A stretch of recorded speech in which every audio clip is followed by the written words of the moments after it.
విజయనగరం జిల్లా శృంగవరపుకోట మండల ప్రజా పరిషత్లో ఎస్కోట మండలం ముషిడిపల్లి గ్రామ పంచాయతీలో గల చెరువులను డీపట్టా భూములకు పంచాయతీ అప్రూవల్ ఇవ్వొచ్చా అంటూ వైస్ ఎంపీపీ ఇందుకూరు సుబ్బలక్ష్మి ప్రశ్నించారు.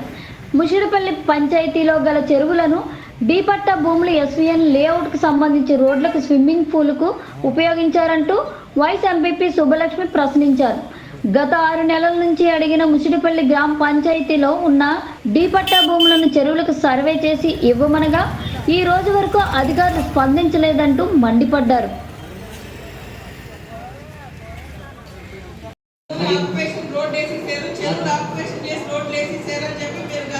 ఎన్ని రోజులుగా ప్రతి మీటింగ్ లో మనం 3-4 మీటింగ్ నుంచి మాట్లాడుకున్నాం, పేపర్లలో చూస్తున్నాం.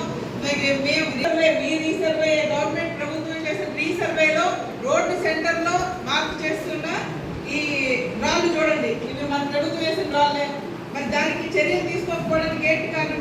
మీరు ఎంఆర్ఓ ఇక్కడ రిపోర్ట్ ఏమిచ్చారంటే ఇదేంటి పట్టా భూముల్లో రోడ్డు నిర్మించిన నిమిత్తము 2016 సంవత్సరంలో సదరు రైతుల అనుమతితో గ్రామ పంచాయతీ తీర్మానం పొందినట్టు కాపీ సమర్పించారు.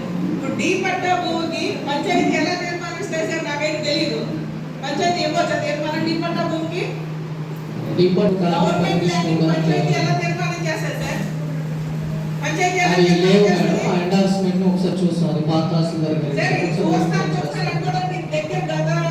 మీరు చూస్తున్నారేమో గత సంవత్సరం నుంచి ప్రతి 2-3 రోజులు ఒకసారి పేపర్లో ఇష్యూ వస్తా ఉంది. ముషిడిపల్లి గ్రామం గురించి రకరకాలుగా మీరు చూస్తా ఉంటారు. చెరువులు కూడా ఆక్యుపై చేసేసి దాన్ని లేఅవుట్ వేసుకుని వ్యాపారం చేసుకుంటా ఉన్నారు. మరి అలాగే ఇంకో పెద్ద సమస్య జిందాల్ ఉంది. జిందాల్లో కూడా భూములు రైతులకి డబ్బులు ఇవ్వకుండా రిజిస్ట్రేషన్ చేశారు. మీరు ఎలా రిజిస్ట్రేషన్ చేస్తారు సార్? చాలా మంది రైతులకి డబ్బులు అందలేదు, రిజిస్ట్రేషన్ చేసేసారు. మరి అలాగే ఇంకా బాగా మాకు షేర్లు ఉన్నాయి. ఆ భూములు పోగొట్టుకున్న వాళ్ళందరికీ కూడా షేర్లు ఉన్నాయి. ఆ షేర్ లేకుండా అక్కడ జిందాల్ ఫ్యాక్టరీ పడతా